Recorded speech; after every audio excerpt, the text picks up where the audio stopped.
So just like many of you, Donald has played Civilization 5, but doesn't know anything about Civilization 6 yet, so I'm going to go over some advanced techniques, some of the big changes between these two games. Donald, what is something that you know about Civilization 6 before we The graphics. You know about the graphics? The graphics are a big deal in Civ 6. That's true, yes. And I'm glad that you mentioned that, because there's actually an important reason for, I guess, the art style to have changed, because the big thing about Civilization 6 is that they've unstacked the cities. So, in Civ 5, they were, you were just building all these buildings and putting them inside of the city center. Now you actually use the land around the surrounding city. So we have to put down certain districts and things like that. That is one of, I think, the two biggest changes in Civilization 6 that I think, Civ 5 players are going to have to get used to, are the district system and unstacking the cities. And the second one is, and it's actually my favorite change, the culture tree. So you remember the social policies, right? I do. Yeah, yes. So there's the social policies, and everyone kind of remembers this whole thing, which is honor and... That's right. There's honor. Liberty. Was the other ones? Yeah, piety. Mm-hmm. That's right. So they completely threw that whole thing out, and we're used to the technology tree, but what they've done now is they've made a civics tree, which is pretty much a culture tree. So this is really important. It's pretty much made culture just as important as science yields. You know how, I think I've done a few tutorials with you in the past for Civ 5, and I've always said, science is, by far the most important thing. Now culture is pretty much, I'd say, almost as important as science, because you have to go down the same technologies, and you have to have enough culture per turn to get, I guess these are civics, to get all this stuff. So, it works a little bit differently here in this tree, whereas, these are all social policies. Imagine them like social policies, and you're going to discover them. So you're going to discover craftsmanship, and you're going to get this economic policy and this military policy. And then once you have that discovered, which I don't think we can open up our government tab until we... Yeah, well, we have a governments now. So I'll go over the governments as soon as we settle our first city. But that's one of the big two changes. So when people ask you, what's the biggest difference between Civ 5 and Civ 6, Donald? What are you going to say? Social policies and governments? Kind of. Good job. Yeah, kind of. I'm learning. You failed a little bit there, okay? But no. Like a C+? Kind of. Unstacking the cities is the biggest thing. And then number two is the whole new, they've just completely thrown out the old culture system from Civ 5. And they've pretty much put a new civics tree, and then they made governments. But for now, let's go ahead and settle our first city. And the first thing you always want to do, here's kind of a, not really advanced technique, but a lot of the advanced players will do this. Always move your warrior first, no doubt about it. You got to move the warrior first. That way we get a little bit better vision, because you might be one of those people that might not want to move or use their settler in the spot that the game has given us. So let's move our warrior out this way. We've got a nice little river. So before we settle, I think in this situation, if you guys are watching this, or since this is your first time playing Civ 6, Donald, let's just go ahead and go with the starting location where they gave us. But it is important before I settle to look at the lenses. So we've got all new lenses now. Lenses are pretty much like, if you've played a Paradox game, it's like map modes, I guess. So there's kind of a religious map mode, which we can't see anything because there's no religion. There's a continental map mode, which is important for America, and we'll go over that a little bit later. Appeal, settler, and settler is the one that we want to use. And then here's the government, so we can look around the map and see what government every other AI is using. Political doesn't really matter as much. But anyways, so this is a super, I think, it took me 2 series before I figured out how important the housing thing is. So you might have heard there's no global happiness anymore. Happiness gone from Civ 5. Just really? Yeah, it's no more. So people were worried about how am I supposed to know why people are happy, though? Yeah, exactly. So there's still a way to know that your people are happy, and there's still a way that's going to limit you from expanding. That was what happiness did, is they wanted to limit the player from expanding too quickly. Housing is going to be one of those ways that they do it. So all the green tiles here are showing us, we're going to get 3 extra housing. Imagine housing you need to house each one of your citizens. So if your city is at the population of 3, you need to make sure you have at least 3 houses so that those people can live in there. So settling in just some random location is a little bit more difficult. You really want to settle on a river now, because it's going to give you 3 extra housing, rather than, if we were to settle here in the gray spot, there's no water, which means there's no extra housing, and you're just going to be limited to growth. Your city is not going to have the population boom as much as you'd probably like, and we'll go into that a little bit into the future. It might be a little bit complicated. One thing that I think I would advise for some of the new players is show yields. That way you kind of get used to the exact yield each tile is doing. You don't have to, but it is kind of nice to know that cattle provides 3 extra food yields, stone provides, two food and 1 production. This stuff is, I think, pretty useful. And I think that's all we need for now. So let's go ahead and settle our first city. This is a pretty good location. We have luxury resources, bonus resources, and I do advise definitely to scroll over some of your icons that way, because now the game, in Civ 5 they never did this. Civ 6 is so much more streamlined because now it's labeled now. This is a bonus resource, so it's not like a happiness resource like sugar from Civ 5, salts, you had a bunch of resources, right, from Civilization 5, but not anymore. Well, I mean, you do, but I mean, like, they're just labeled more clearly now. Luxury, bonus, and strategic, but we don't have any knowledge. Anyways, okay, so I'm settled the city. One thing that people kind of are confused about initially is why are my borders dashed? Why do you think they're dashed, Donald? Because we're growing? Okay, I knew there's no way you're gonna get that right. It's kind of a just like fucked up question, to be honest. Well, thanks, Drew. Giving me the test, not even giving me the answers. Yeah, how am I supposed to pass? Yeah, but so like this pretty much just means that anyone can move inside your borders. So the first open borders. Yeah, you have open borders, exactly, and that's one of a lot of great changes have been implemented from Civ 6 that weren't in Civ 5 that makes the game so much better. So now in the beginning of the game, you can cross into anybody's territory, city-states or other civilizations, and that allows you to discover the map early on. Now there's a policy that eventually you enact where you get to close your borders, and it doesn't happen too late. Like we'll probably get it within the next 30 turns. So, but it's just a nice change. So that's how you know if it's a dash border, you know that you can walk through that territory. Okay, so here's Washington. As I said, housing is what we were discussing, and housing is one of 2 ways that they've replaced the happiness system. So we could have 5 other people? Yeah, we can pretty much, right at the moment house people. We can house 5 more people, I guess. So I'm trying not to confuse the crap out of you right now, Donald. I'm trying my best, but good luck, Drew.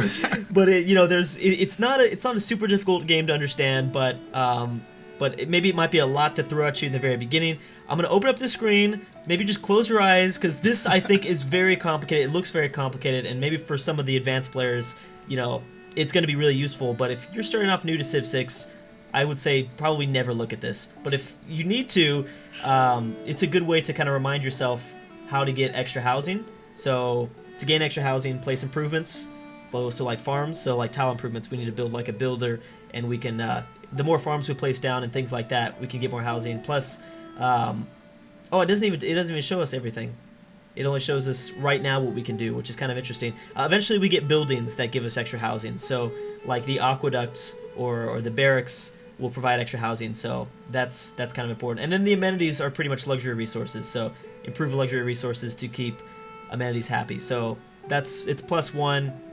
All I can say about this value is don't let it hit -1. Like once you hit -1, it's gonna. I mean, it's not that you're screwed. It's just just try to get it out of -1 as quickly as possible. That's the simplest way. Is it like negative happiness? Kind of. It's exactly negative happiness. Was it science? Something? So yeah, I think in Civ 5 it was way worse. When you were unhappy, you didn't grow as fast, and that happens in Civ 6. Is you just don't grow as fast. Like your cities aren't populating as much. They're not mating as much. You never want that. But the worst thing about Civ 5 was that it affected production too. I don't believe Civ 6 also affects production when you're low on amenities. But anyways, this is kind of a good screen to look at, just so that because this little advisor will tell you what you can do to increase housing and amenities, and everything else don't even worry about. It's all good.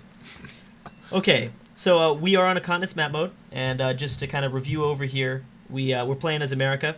It's Prince difficulty and standard time, just so that everybody knows that and we're clear about that. If you ever what is so in Civ 5, all the Civs had a special bonus.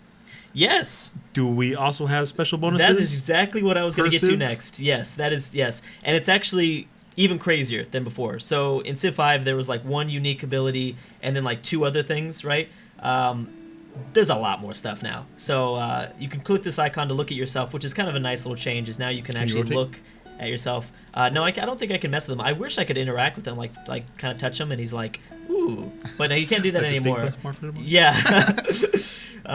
So yeah, this is how you can kind of look at our own Civ's unique ability and things like that. And I picked America here because that's traditionally where most people like to start off their first Civ game as America. We'll go over this a little bit later, but one of the big things about America is they get a combat bonus when on their home continent. And that's why it's important to use that continent map mode, because we get to kind of figure out, okay, I'm getting a combat bonus in this territory, I'm not getting a combat bonus in this other territory. Everything else we can kind of ignore for now, but this is kind of good just to let everybody know, like, that's how you can look at your own bonuses. And I will open up this screen. So everywhere here, America is going to get +5 no matter what whenever they're getting into fights. So in all the green? Yeah, in all the greens for now. It's not always going to be green. This might be gray. This particular continent is green. In this map mode, I mean. And then we can actually, there's also a name for the continents now. Panatia. I don't know. Do you know how to pronounce that, Don? Big word with a P. Panatia? Yeah, Why not? Okay. Why not? That sounds good to me. This is our video. We can do what we like, right? So I think that is about it for now. I think we can go to the next turn. But as I said, culture is just as important as science. So ignoring culture, like that was a big Civ 5 strategy, is you could just completely ignore culture and it was all good. You cannot do that anymore. You gotta make sure you're doing good culture-wise. Okay, so here's our city production screen. This should be pretty normal. Builders have changed a lot, so builders are now workers. So in Civilization 5, you could get just 4 workers out, and those 4 workers could be with you for the entire game, and they could, like, pretty much, build your entire empire. No matter how many cities you had, those would be enough. Now builders only have a few action points. So you build this builder, he's going to be able to improve 3 tiles, and then he's going to die. So that's it. So you have to continuously build. Doesn't he get to retire? He just dies? No, he dies. He's dead, Donald. So make sure you really think about this wisely. God damn. No, it's fine. You can. It's just kind of a big change, because you need to be constantly. You're constantly building builders throughout your game. You're not just building workers and then having those same workers improve the same tiles. So builders are a huge change. They also build tiles instantly now, though. Workers before, they take 5, 10 turns. Now it's just like, boom, press the button, bam, and then there you go. So yeah, the monument has become, like I said, infinitely more powerful. It still provides +2 culture. I don't know about infinitely more powerful, but it's pretty strong now. You really want to get this building up because, as I said, culture is so much more important. Finally, let's just talk about the slinger for a brief second. This is pretty much an archer. It's a unit before you get an archer. It's a ranged unit, and then you can upgrade to an archer. And now the units have like these crazy awesome streamlines where like the upgrade system path is so much better than Civ 5. So like even pikemen, like it was known, it was a pretty big thing in Civ 5 where like pikemen are good, but they had the just crappiest upgrade path where they became like lancers, and no one used lancers. Now like every single unit, even the scouts, have an upgrade path through like the modern era. So the scout can eventually become like a recon unit. So can you choose what they upgrade to? No, like no. They still have a path. Options? No, they still have a path. But it's just straight line. It's just way better than it's just that everybody has a path now, not just a few units, not just the melee units. So we were playing on a continents map mode. I wanted to do that because that's a traditional start for most Civilization players. So it's always good to get up a scout in a continent map mode, but at the same time, if you're playing on Pangea map mode, I just would like to throw out there, I would honestly get an army of scouts. An army of scouts is, I think, a good idea because you can discover the whole world. But anyways, we're gonna go with the scout, and in terms of research, we're gonna open up the tech tree here. Okay, so in Civ 5 you got access to 4 technologies. Now you get access to 5 at the very beginning of the game. Big change right there, right? Big change. That's a big change. That's big change. The biggest change I've seen so far. That's what I'm saying. What I can say about this, because we didn't settle coastal, actually the biggest thing I need to mention, and I can't believe I didn't mention this yet, is the boost system. So there's now a way to boost both technologies and civics, and this is going to be like a key mechanic, I think, for everyone that's playing Civilization. I don't think you need to worry about it as much if you're a new player, but every single technology has something that you can do in your game, and if you do this thing, it'll shave off, at the moment, 50% of the turns it would take, and that's like a huge bonus. Now that value might change, but so does that work per thing? Like well, they all have unique boosts. Yeah, but like I'm saying, so we're way in the front, right? Uh-huh.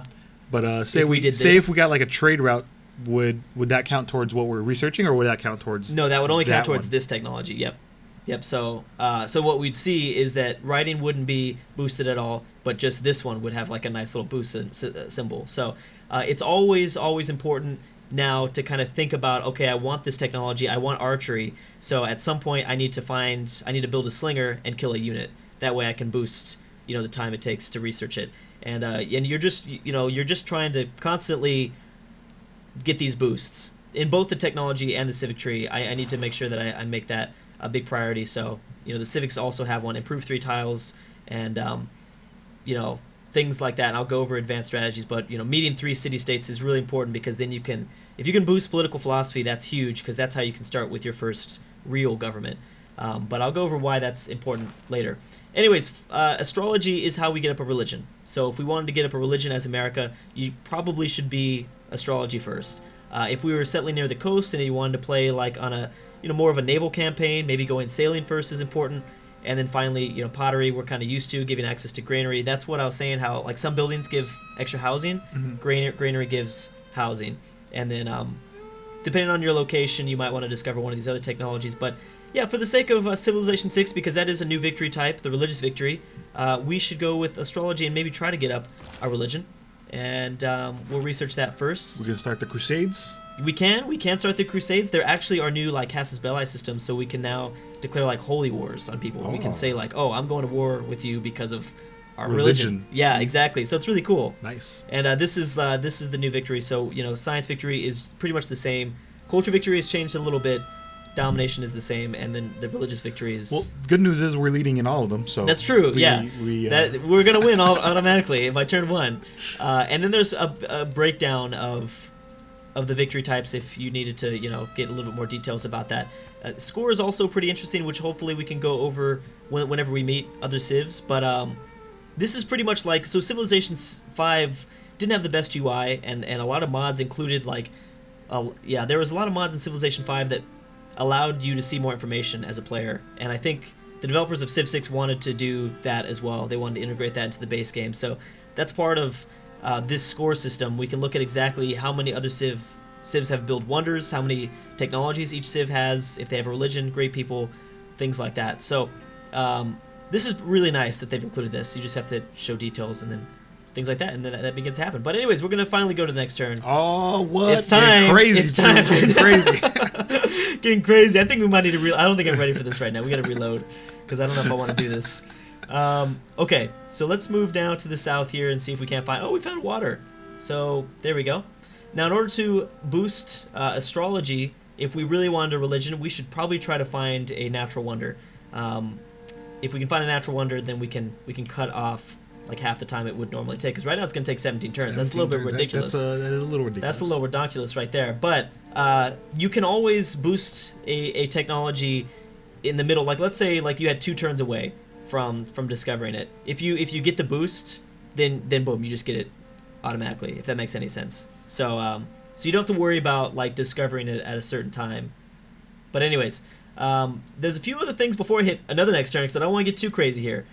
Two things that I want to mention is, well, the way that the city layout is, it's kind of changed a little bit. If you want to purchase tiles, you can go here. We don't have any money to purchase tiles, but purchasing tiles is a little bit more important, because I've noticed that your borders don't grow as fast as they used to in Civilization 5. So there might be a resource that you really want bad. You might not always be getting that resource. You might, the game's going to force you into making those decisions of like, dang, I need to purchase this tile. So that's kind of big. But citizen management, I think, is a big thing that's going to separate the beginning players from the like advanced players. So I don't know. Did you mess around with citizen management at all in Civ 5? A little bit. Yeah. I wasn't that hardcore on it. Yeah. But this is pretty important, and it's something that, like, if this is your first campaign ever, just completely ignore this. But it is good to kind of, because there's no more, like, you can't just set default focus now. There was these default focus tabs, right? Default. Like, I need this to be built right now. Yeah. Production focus. and that's not there anymore. So you actually have to kind of get a better understanding of the system. If I think in the beginning of the game, it's always important to go after food. So this tile is giving 3 food yields, and I don't know if this makes any sense. So if I'm not working this tile, then we're not getting this yield back. Does that make any sense? So like, just because it's in our borders, we're not getting all these. You need to have somebody at it. Yeah, exactly. So you need Farming to have exactly somebody working that plot of land. So right now we're going to tell people like, hey, go out here and gather up this yield. So they're going to grow a little bit faster, and we won't notice the change until next turn. This value will change next turn, so it won't be as slow. So that's why I think it's always really important to get as many people in a single city as possible, at least early game. So you really want to focus on growth and then expand from there. So like a good tile to buy would be, maybe this stone resource, especially if we improve it. That's the big difference, is like some of the bonus resources and luxury resources are going to give you more yield over time after you work it with a builder, of course. But anyways, I wanted to just briefly touch upon that. And then the last thing before we start going crazy is great people. This is how great people now work. There's no, before you had like specialists and like every other civ had their own like solo great people production.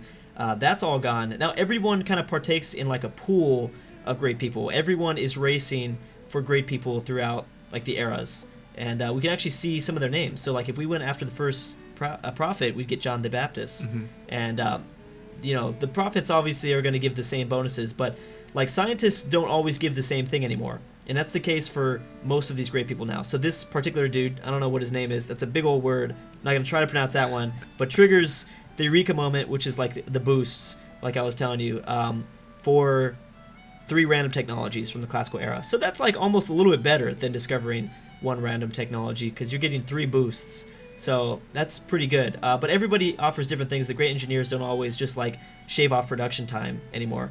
This is going to let the city build 1 more district than the population limit allows. But just ignore that, because we haven't even talked about districts, and I don't want to confuse crap. I don't know if no one can see Donald right now, but he's short-circuiting a little bit. Yeah, this is a lot to take in. I was not prepared for this.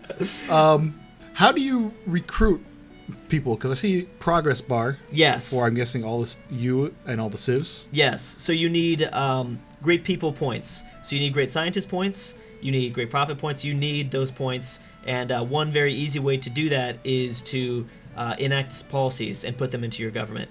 So so after you get the points, you could choose whether to buy them or not. Yes. So like, so you could like roll over the points. Yes, you for can. Somebody else. You can pass on them. Yeah. So let's say like we got this great scientist and we made it to 60 of 61st. We can't say, oh, I'm gonna pass on it. We're gonna wait for the next dude, because there's gonna be another great scientist that pops up in the medieval era and every era that we pass by. So we don't have to worry about that. Or if we're saying, hey, you know what? Screw great scientist points. We can use our gold to purchase these guys. We can be like, if we've got this much gold, that's a lot of gold, and this is not an easy thing to do. But if you've got this much gold on hand, you can just say, screw it, I'll just buy them off, your hands. Same thing with faith, and this is huge because faith is kind of useless if you don't have a religion. But including faith in this window is big, because now faith does matter whether you're going for religion or not, because you can still use it to purchase great people.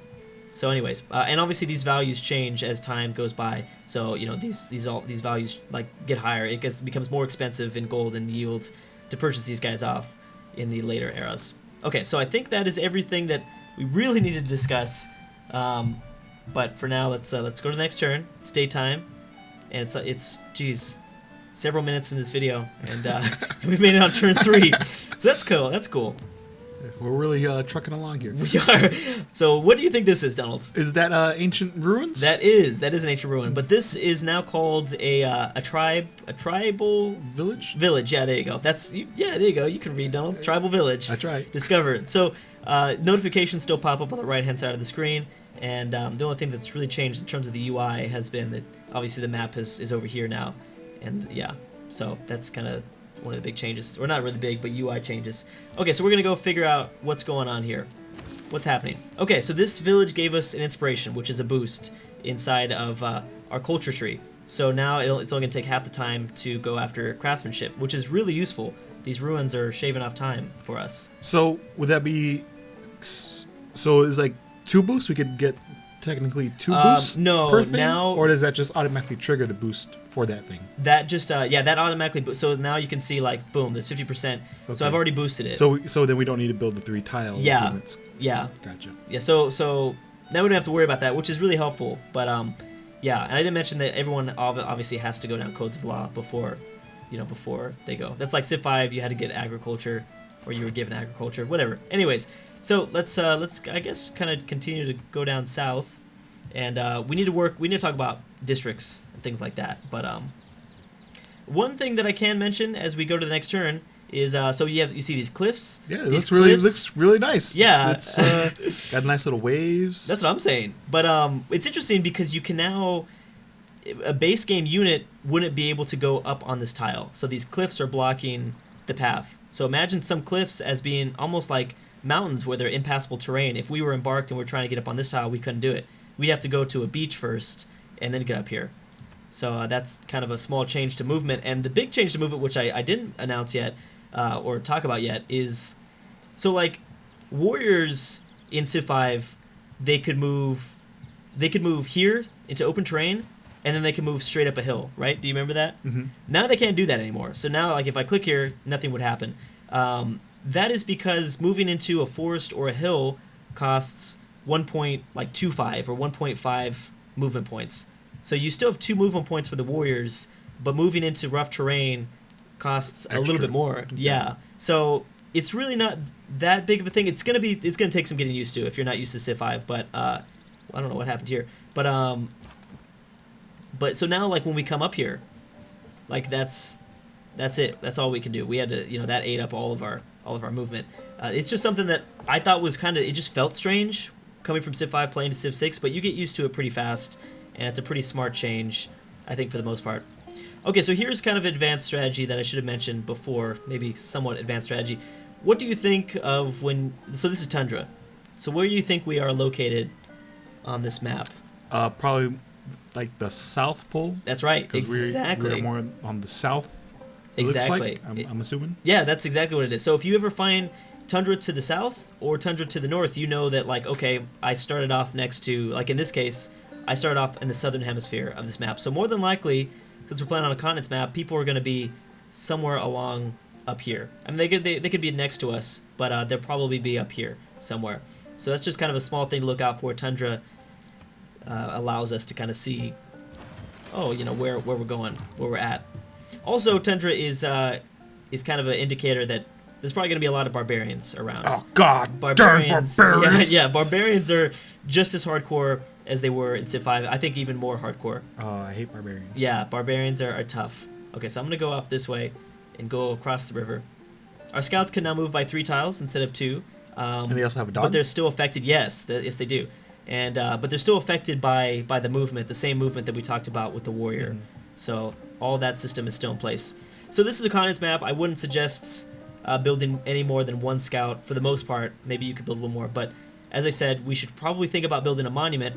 But one thing I want to mention is the settlers. So if we want to settle another city, in Civ 5, it would stop the growth, right, of the city you're building the settler in. Mm-hmm. So, like, we would just see this number as a dash because it wouldn't be growing. The workaround of that was if you just purchase the settler, you wouldn't have to worry about it. Like in Civ 5, you purchase a settler and it's all good because you didn't have to worry about not growing for whatever 15 turns. Now what they do is when the settler gets built, a population inside of the city that it was built in goes down. So if we build a settler right now, it would go down to 1. So it's like there's no workaround anymore. Kind of like population control. Yeah, if we're almost at max, we can just build a settler. It does work. Yeah, that does work. So like if we're starting to get on our housing limit, I've done that before, where it's like, crap, I'm gonna build a settler and get these people out of here, and that does kind of work. But there's no workaround it anymore. You're gonna lose a population no matter what. So anyways, let's build a monument because that's a pretty crucial thing. And this is in the city center, so that means it's not being built outside of the city at all. Okay, so let's go to the next turn. The sun is setting, which is nice. Oh, what tribal to village? Oh, there it is. Okay, so we're going to go after that. You'll also notice a lot of, I would suggest, like, for instance, copper is a great example of this. Copper is no longer a luxury resource from Civ 5, so you always kind of want to recheck with some of these icons, because I got confused too. Like crabs in the ocean, this is now a bonus resource. It's not a luxury resource. So you definitely want to you take a second look at all the icons that you might have been used to, because they might have changed. See, this is what I'm saying. And they're on horses already. God, they're barbarians. See, I'm saying they're not easy. Oh my god. And so yeah, the zone of control is kind of a thing now, where like it's not as easy to bypass some of these enemy units. So I hope he's gonna. Oh my goodness, this ain't good. Damn, maybe we should build some more warriors. Maybe we should have. Yeah, we might need to back up here, and that's something that you never really want to do. Like I know that I'm scouting with a warrior, but you never want to go too far away from your capital in the very beginning, because you know that barbarians will be approaching you at some point. So I'm gonna back up, because these barbarians are going pretty hardcore now. I'm gonna get my ruin. So we just boosted astrology, which is... That's what we're going for, too. Yeah. And it's done. Exactly. How about that? So, now inside of the city, we're probably not going to change our production, but now we have access to building our first district. So a district will be placed outside of the city, and districts take a long time to build, but it's really important to build because, so once you get out of a district for the first time, then you can build buildings in that district, and those are a lot easier. So if you wanted to build like a shrine in Civ 5, it was easy. It was like only a few turns. Now you have to build the district first, and then you can build the shrine, and then you can build the temple and things like that. So my point is that building districts might take a little bit longer, but it's worth it in the long run because the buildings inside of each district don't take as long, so you don't. So you got to build a district, and then you could build the buildings inside of it. Yeah, yeah. Gotcha. So districts are incredibly important. It's crazy, and we'll hopefully get a better grip on that as we progress further. Here's Wonders, Stonehenge. So Wonders are back, Stonehenge is back. They do have different things that they offer now, obviously in Civ 6, but we're gonna keep working on the monument.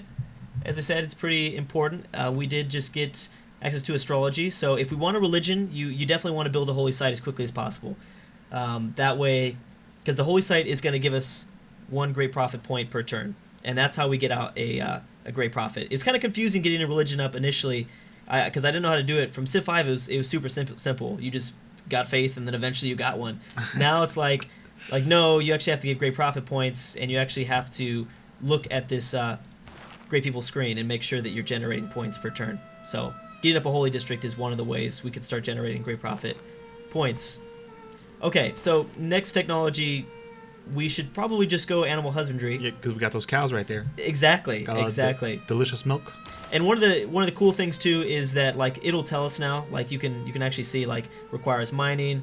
This requires animal husbandry, requires mining. So it'll actually tell us requires irrigation. The bananas, a little bit more simple. Now I know what technology I need for each one of these. Okay, so we've got to start going back up north because there's just a buttload of barbarian horsemen for some reason in this map, and that is kind of a little bit unusual, but like I said, the barbarians are more aggressive than before. Did barbarian just spawn right next to you? Yes, he did, because there was so the way the map works is there's this terra incognita which we can't see behind, and now there's this hand-drawn map which you can see barbarian encampments, so this one just popped up. God dang it. So what's interesting about the barbarian scouts now is what they'll do is, at least for this encampment, I'm not sure if they haven't discovered Washington yet. So what this scout will do is he'll come up near our borders, he'll find your capital. When he sees it, he'll go back to his encampment, and then he'll tell those people, hey, I found their capital, and they'll come back with raids. Oh, yeah, so it's kind of crazy. Yeah, so this is hardcore. So if you were to kill that scout before he made it back to the encampment, he didn't tell the barbarians where you're at. Would that encampment make another scout? Yeah, you would have to continue to kill it. Yeah, to kill the scouts that might have found you. But eventually they will find you. It's just kind of an interesting mechanic early game. I think it's kind of fun. But yeah, that's cool. Yeah, so it's a cool little twist. Yeah, so we don't have to worry about yeah, exactly. We don't have to worry about, oh, do we find another ruin? There we go. So we're probably going to have to, I guess I should say tribal village. And we're finally going to get our first gods of law. Is that what that is? Yeah, code of law. I don't know why. Okay, so I didn't talk about this. I did talk about this, but I didn't open up the tab. This is the government tab, and we actually get to enact our first policies inside of our government. Everyone starts off on a chieftain government, which is kind of just a crappy government. It's you get one military policy and one economic policy, but these are the governments throughout the game. So that's why it's so important to try. So chieftain governments suck. That's why it's so important to go after political philosophy, because it opens up oligarchy, classical republic, and autocracy. And then at the end game, late game, we get to go fascism, communism, and democracy. And that's really fun because obviously with fascism you get 4 military policies. You can go super warlike. That's for dominance, right? Yeah. Dominance victory? Yeah, it is. Domination victory. You go democratic, which is probably going to give you a lot of money in the long run because it has a lot of economic policies, a few wildcard slots. It's easy to get distracted by like the slots here, all these icons, nice colors, beautiful, but very colorful. Yeah, but it's actually kind of more important to look at some of the bonuses you're going to get down below. So like, for instance, if we look at fascism, all combat units gain 4 extra combat strength. Like that's a really nice bonus. Like that's just all across the board. Like America, we're getting 5 extra combat strength in our continent. Fascism's going to get it everywhere. So that's pretty cool. And then below this is a legacy bonus, bonus on unit production. So they're going to get 20 production.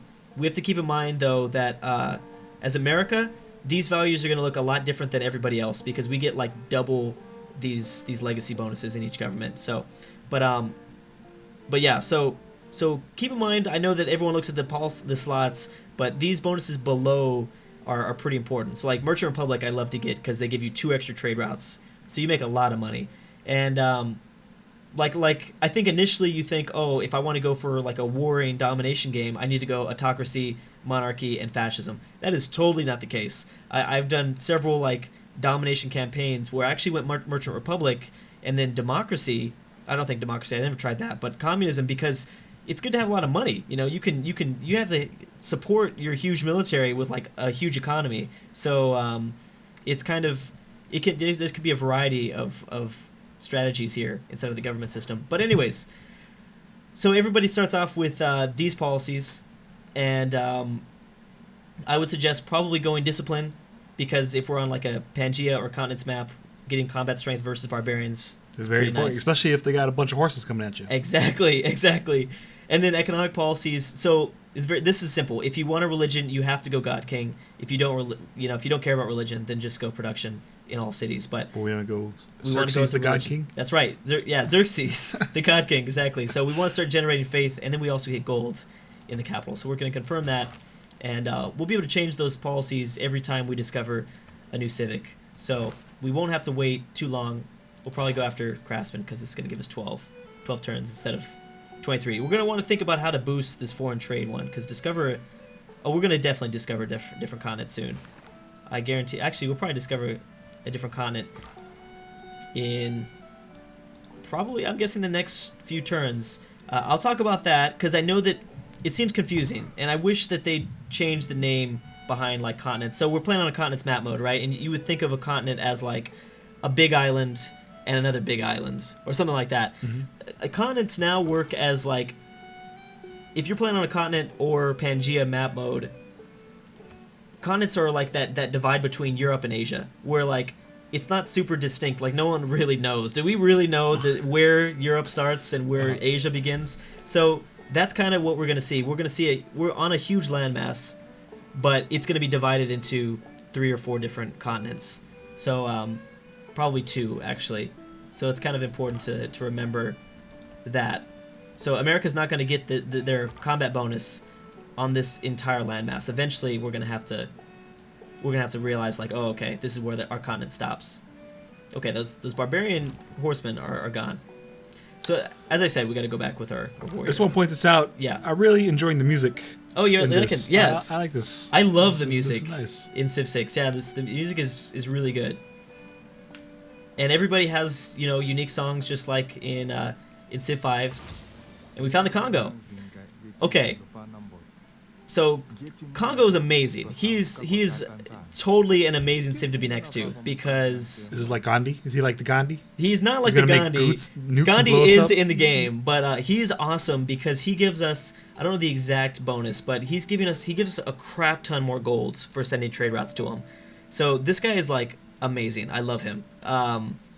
So everyone does this thing where like they ask us, he comes and does his little speech, and then you always want to find out where his capital is, exchange capital. So before it was like accept embassies. Mm-hmm. Before in Civ 5, now all you have to do is pretty much sample their hospitality, and you guys exchange capital information. So you always want to know, you always want to do that just to do it. And we got a boost. Yeah, so we discovered a different civilization, so we boosted writing.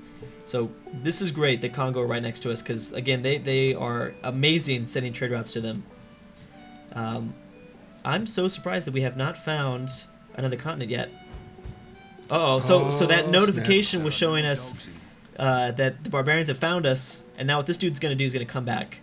So if we kill him, they still won't know where we're at. That's why I think the horseman didn't chase after us, because he didn't technically know where we were at just yet. He just saw our guy? Yes. Maybe he thought we were some other barbarians. Maybe. Yeah, maybe, yeah. Like, hey, what's going on, bro? Like, I'll see you at the barbarian meeting Tuesday. Okay, so we boosted writing. You want to try to avoid as much as possible going after technology that you haven't boosted yet. As I said, you always want to try to boost every technology that you can. Obviously, pottery, animal husbandry, and mining don't have any boosts because there's nothing labeled here. But, yeah, so we are... I guess we'll go pottery. What about mining? Mining is good, too. I guess we'll go mining, too. We got that thing that we can mine. Yeah, we do. We got 2 things we can mine. That's right. That is true. So, let's do that. And, okay, here's Scythia. So, Scythia's really aggressive. She's like this horse Civ. Imagine her as like the Huns from Civ 5 or Mongolia.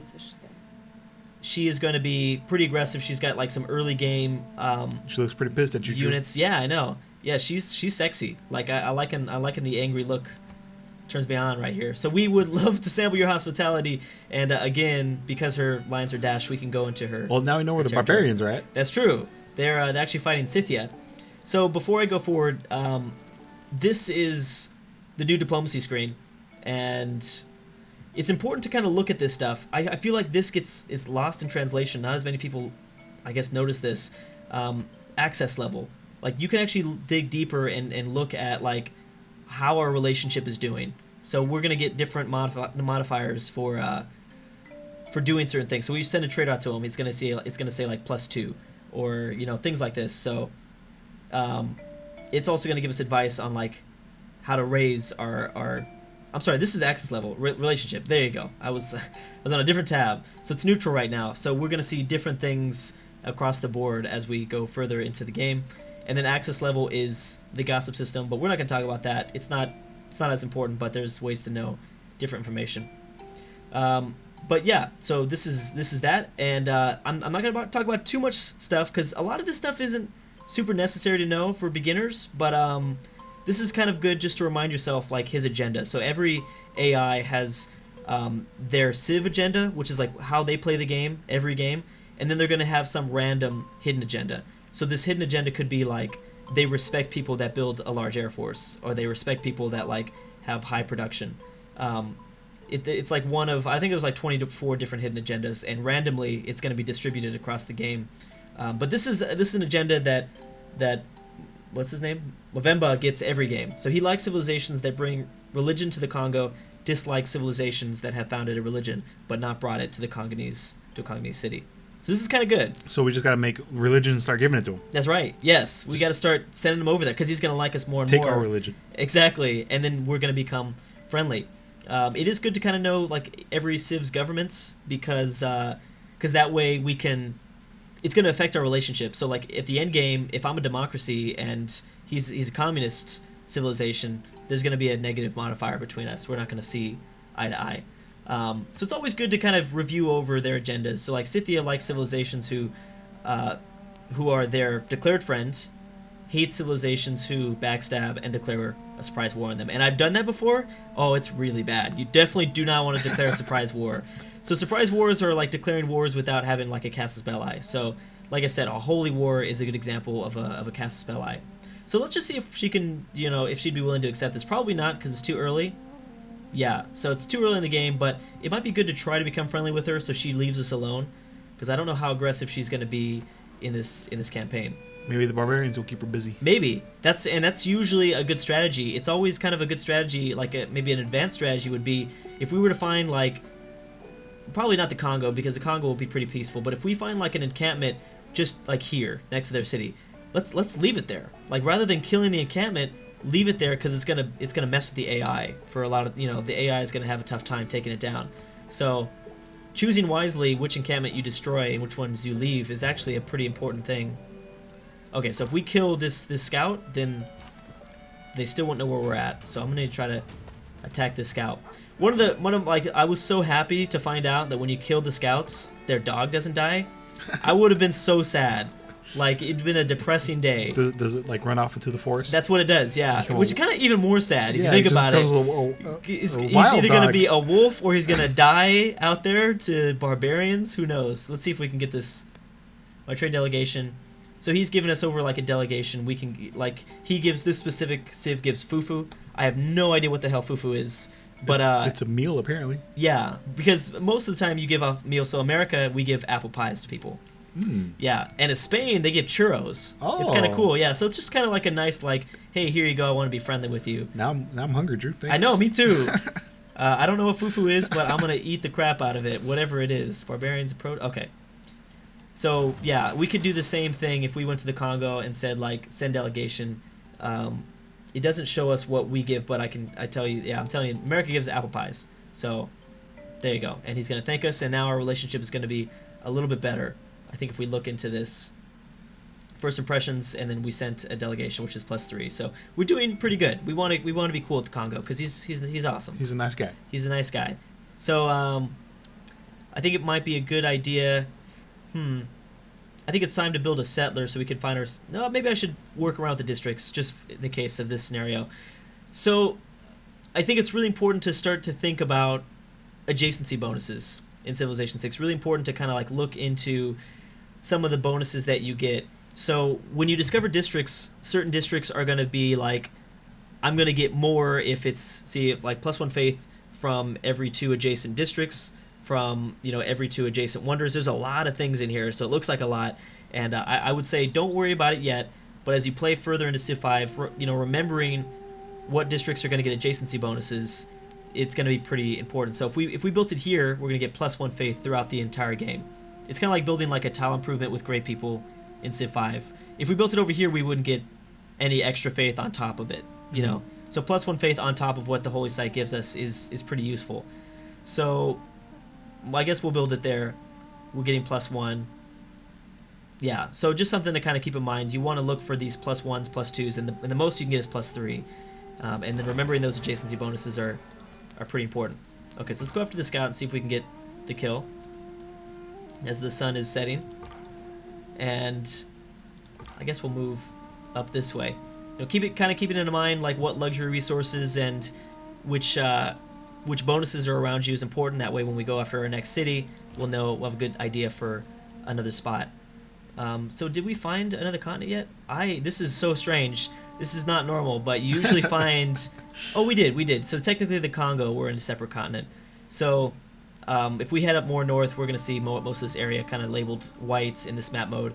So we, as America, we won't get a combat bonus inside of this continent. And, a lot of civs like England, France, Spain, they all have different continent bonuses. That's, like, a big thing across Civilization 6. And then I do want to, like, kind of show off the settler map mode once again. Again, red areas, you don't want to settle. Okay. So it's all red because we're already settled there. Yeah, right? This is only red because, they don't want you to settle too close to another city. But, like this might be, like, right here might be a great location because you might say, oh, I found all these luxuries around it. I like all these luxuries around it, but we're not going to get any extra housing. And settling in a city that doesn't get housing upon, like, first settling kind of sucks. It's tough. So just kind of keep that in mind. So fresh water gives housing. So this is a lake. So it's going to give +3 housing. And that's really helpful. Settling along the coast of an ocean only gives +1. So just, again, things to keep in mind, and it really kind of incentivizes the players. Rivers are nice. You want to, it was good in Civ 5 to be next to rivers, but now it's like it's kind of mandatory to be next to rivers. It really helps. Not mandatory, but in the beginning it kind of is. I'm gonna keep going this way. So since we're playing on a continents map mode, there we go. We found our first city-state. City-states are back in Civ 6. Each city-state now gives different bonuses. They have different things. City-states are a lot more unique than they were in the past. So they're going to give kind of different suzerain bonuses. This is a faith city-state. I think there's like 5 different types of city-states now. There's like trade, faith, science, production, and then like military city-states. So we'll go over this a little bit later.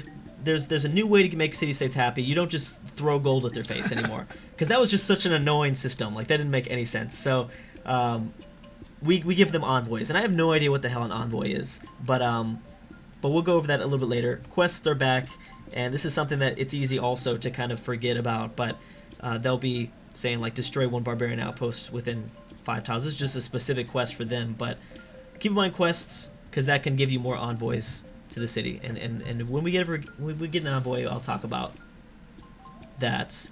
Like, here's our envoy production, I guess. +1 per turn.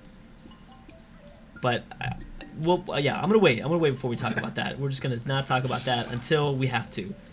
But city-states are back, and they're more important than ever. Okay, so here's Greece. It's got an awesome beard, right? Like, yeah, it's a beautiful beard. It is a beautiful beard. So, as I said, you always want to kind of figure out what's going on in his capital. It's honor to meet you, exchange information. I mean, I guess if you're playing on deity, I can understand why it might not be a good idea to exchange. You might not want him to know where your capital is, but I wouldn't be too concerned with it. And again, always checking on what his agenda is kind of important. Like civilizations that aren't competing for the same city-state allegiance, dislike civilizations that are directly competing. So, like, if we're both going after Leventa, if we're both trying to make them happy, he's going to hate us. Because Greece wants to be, like, the god of city-states. Just like he was in Civ 5, like, he's going to want to control all the city-states.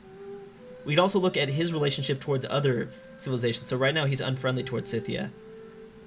And Scythia is also unfriendly towards us. Does the Congo like us more yet? No, he doesn't have an opinion. Just kind of checking in on that, though. Okay, so I'm going to go down south. I'm going to see if I can't get up this holy district. The barbarian camp, barbarian is, yeah, he ran it, yep. They found out. That's not good, Drew. Yep, so now we're going to have barbarians come after us. Not good at all. It is not good. Well, there's another encampment. Is that another one? It's a big lake right here. Okay, so we can choose our next civic. We did discover a second technology. Oh, wait, no. To boost, we did find another continent. I guess we didn't, like, officially find it because we didn't send a scout all the way up there. So that's not good. We should have boosted this. God dang it, Drew. Yeah. Well, I'm about to build a district. What is that, 18 turns? Yeah, what I'll do is I'll go state workforce because we're going to finish a holy district in like 7 turns, and then we'll boost past it. And then by that time, when I go after foreign trade, I'll probably discover, this one. And then in the political philosophy, as I said, like in the civic tree, initial strategy, you have to go for this as quickly as possible because getting more governments. Well, you got 2 more, right? Yeah. I think we have to get both of these. So we got to go three more. 1, 2, 3, and then no, I mean here. For the boost. Meet 3 city-states. Oh yeah, that's right. Yeah, for the boost, we got to meet 2 more. I don't know what's over here. There we go. There's another one. So there we go. Balling. We're balling, Drew. We are balling. Let me just kind of. I should probably try to take out this encampment, but we're seeing 2 encampments, which is not good. Got one down here, one up here. That's not good. Also, Sean Bean's beautiful voice is narrating. If you didn't know, I love Sean Bean. He's the man. I guess we'll go pottery, and then we'll rush writing since we've boosted that, and we got to kind of think about future boosts. Kill 3 barbarians. We might be able to do that. Yeah, we might be able to do that one. So you can also put these scouts on automation. That's something that I don't always suggest. That's why I haven't mentioned it. But we can just do auto explore, and maybe I'll show off that. Maybe an example of like what not to do. Only because if you don't want to micromanage, let them auto explore. But most of the time, the AI will probably put your scout in a bad situation and get him killed. So yeah, and the good thing is they won't let you auto explore if you're too close to a barbarian or they'll wake them up. Oh, okay. So I'm gonna sit here in this little passageway on top of this hill and see what this barbarian horseman does. If he attacks us, he's gonna get like a bad modifier. Whoa. Oh, did something else just spawn right there too? Yep. I think it's. Oh, another horse. Yeah, that's not good. That is not good. Not good at all, dude. Not good at all. And they know where we're at. Yeah, they do. They do know where we're at. This is a bad combination.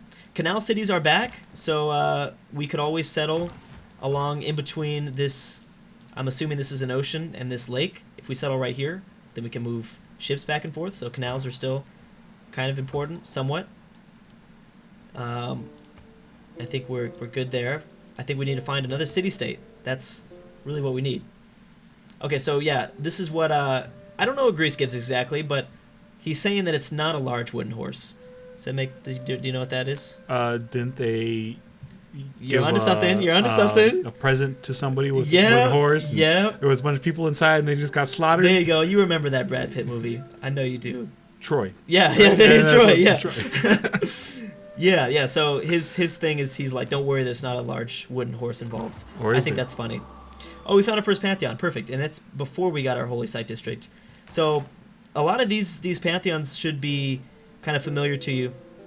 If you're used to Civ 5, a lot of them are kind of almost exactly the same, a little bit different. But I'm not going to go over like all of this stuff. I just think that you really have to just look at each one and say what's best for my certain start. So like if you have like a bunch of cocoa and incense around you, then you might want to go after goddess festivals.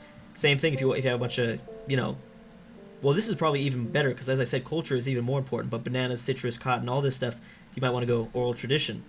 For this scenario, again, doesn't really matter. But and if we were playing as a civ like Egypt or China, who gets boosts for wonders, maybe going after monuments to the god will be an even bigger production towards ancient and classical era wonders. That would be useful for your specific game. Amenities to the cities if they have a holy site district adjacent to a river. We will not be doing that. So I'm just saying, I'm trying not to look. Okay, here, just city growth rate. That's a pretty easy one. That if you don't want to look at all that stuff, we can just found that Pantheon. And then we boosted this since we founded a Pantheon. That's one of the boosts. We're just trucking along here, Drew. So one thing in Civ 6, your Pantheon doesn't get replaced if another religion comes and wipes. You're following a whole other religion. Like Pantheons were tied to religion in Civ 5. They're not that way anymore. So if let's say we don't get up a religion and the Scythians get up a religion and they send it over here, we still get our Pantheon. It's just that we're also following their own religion. So that's a really nice change. So Pantheons are a little bit more important than they were before, and you don't need to worry about someone wiping out your Pantheon if a religion just comes and just destroy. Oh, we're being surrounded. Dang. Damn. They are surrounding us right now. And they got archers. This ain't good. Yeah, they've got these little horse archers that are gonna shoot at us. Son. Yeah, this is not good. This is not good.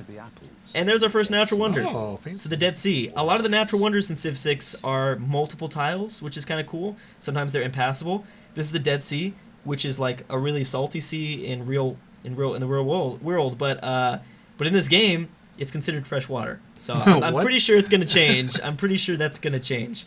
2-tile natural wonder, and it's gonna give faith and culture.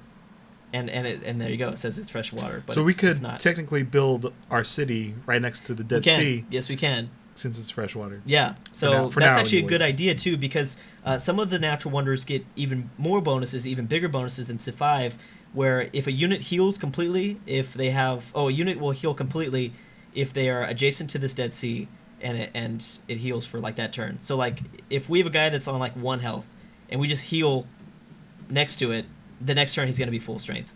I don't know how that works. I don't know what's going on. It's not the Dead Sea. In the real world. Yeah, exactly. It really is. So it's just a really good city or a really good natural wonder to settle by, because your units are always able to heal to full strength after 1 turn. I should have moved that guy, but I did not. He's going to be in a very difficult situation. So yeah, these barbarians are going to become a bigger problem. And remember, I have my discipline. I've got my discipline policy enacted here. How did we get this? We found our first district. So that's how we boosted that. So you'll notice that you'll be able to boost a lot of those civics and a lot of the technologies just naturally in your game. So that's super cool. That's obviously really nice, but keeping some of the harder boosts in mind is also important. So we built our first district, and you can see our holy site district. Now if we were to go after a shrine, it'd be built, inside of the district itself, but we don't want to do that. We should probably build a warrior or a sling. Yes. Because we got to kill somebody with a sling. We should. Okay, so I have to admit that I make this mistake, but you got to use your money. You got to use your money, and you never want it to build up too much. So if you've got a lot of money, there's really not that much you can do with money. I feel like money's now even more needs to be invested instead of city-states in Civ 5. That was a big thing. You always gave money to city-states. Now, since you can't do that, you want to use money to purchase tiles and purchase units. So just to show off builders, and I wouldn't suggest this, I would suggest probably buying a warrior in this scenario, but I want to show off builders. Let's buy our first builder. Oh, living on the edge, Drew. I know, because he's not going to be protected. So I might actually send the scout back. So we can worry about these guys.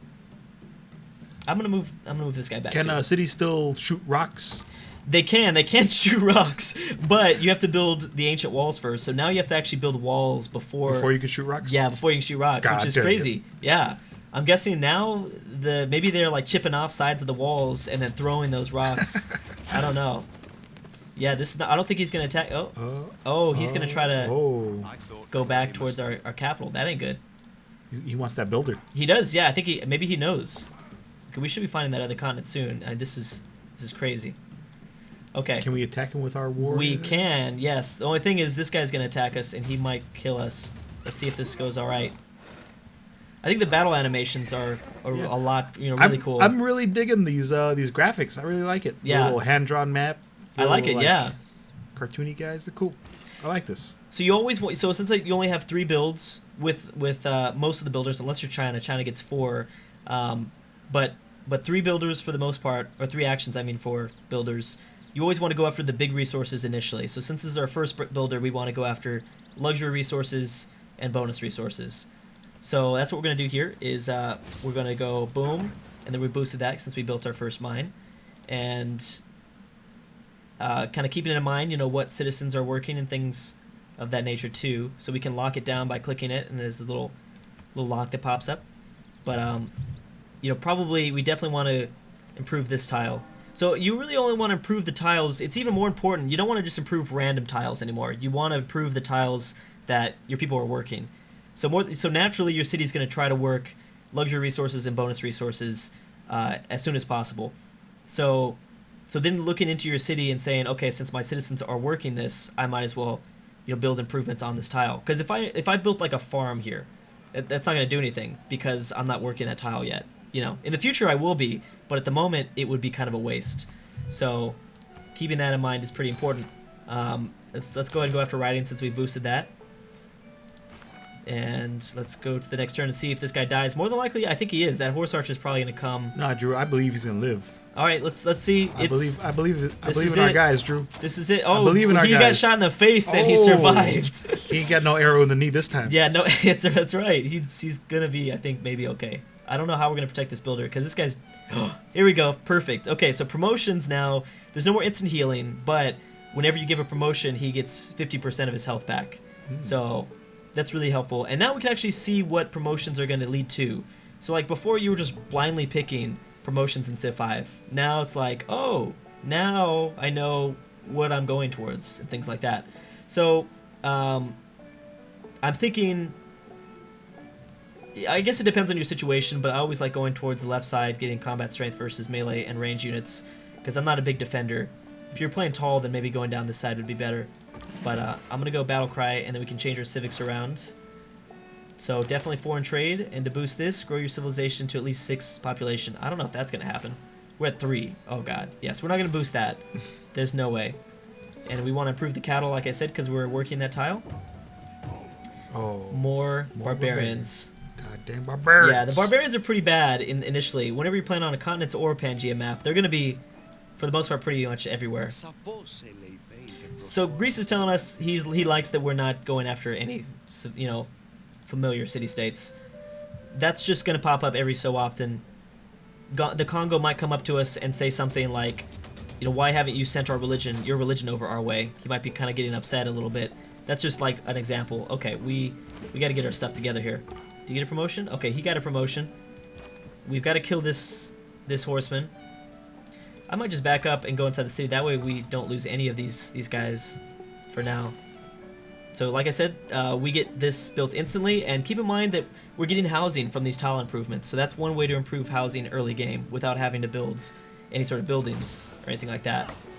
So there we go. Knowledge of horseback riding has gone up. So as I said, and that's going to be something a part of this playthrough, is you'll notice that a lot of the boosts will just kind of come automatically just by things you do naturally. So you don't have to stress too much about it, except if you're trying to like beeline towards the technology like you would in Civ 5. Okay, I've got to run away from these guys. I want to improve this one, so I'm going to keep this guy here. You don't need to worry. I wouldn't like... You can just sit this guy inside of a city if you needed to and have him relax. Before he dies. Yeah, exactly. Because there's no rush anymore. it's best to conserve your builder and only use him for the things you really, really need, because you know that you only have 3 action points. So so that's kind of important. But I think what we're gonna do is we're gonna stop it here, and we're gonna move on to the next one. The next video we'll probably talk more about religion, because I am starting to generate great profit points. I don't know if we're gonna be number 1. We're competing with an unmet player. He's already at 5. Yeah, I mean, we'll eventually get one. We're slacking. We'll eventually get one, definitely, but because I think 5 religions can be discovered at the moment on a standard game with 8 civs. So we'll for sure get a religion, but obviously it's best to get up a religion ASAP if you're trying to go for a religious victory. But yeah, we'll talk more about religion in the next one, and hopefully this is kind of a good time, a good starting point to get your feet wet a little bit, Donald. Do you think so? Yeah.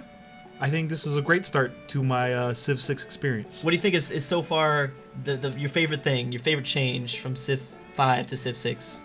I like the Great Prophet change. Yeah, yeah. I really didn't understand how the Great Prophets really worked in Civ 5. I just kind of built stuff and hoped they would come to me. Yeah, and that's kind of how that did work, is it would just kind of pop up, and no one knew exactly how that would happen. Yep. So there you go. I'm not sure how many strategy games you play, Donald, but has your head exploded? Like, is that a lot of information? Was that okay? This is okay. Okay, it's okay. It's not as bad as Crusader Kings. Oh yeah, I can't even get through like the first 3 turns on Crusader Kings. Yeah, so yeah. I think I'm pretty good. Yes. Oh, okay, that's good. I'm glad. I was a little worried because I know there's like just a ton of freaking information being thrown at you, but I mean, there's not a lot of changes. Yeah. But there's some critical changes that change a lot. Yes. The changes that are made changes a lot. Exactly. But anyways, guys, hope you guys enjoyed this video. If you did, please consider leaving a like, and thank you guys for watching. We'll see you guys in part 2.